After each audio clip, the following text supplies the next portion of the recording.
إن للمتقين مفازا حدائق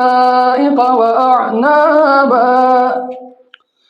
وكواعب أترابا وكأسا دهاقا لا يسمعون فيها لغوا ولا كذابا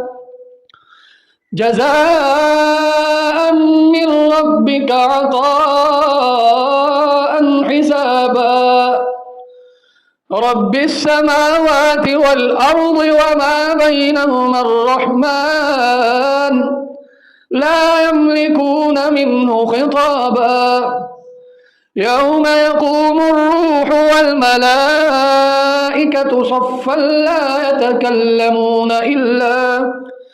إلا من أذن له الرحمن وقال صوابا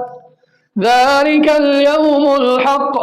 فمن شاء اتخذ إلى ربه مآبا إنا أنذرناكم عذابا قريبا يوم ينظر المرء ما قدمت يداه ويقول الكافر يا ليتني كنت ترابا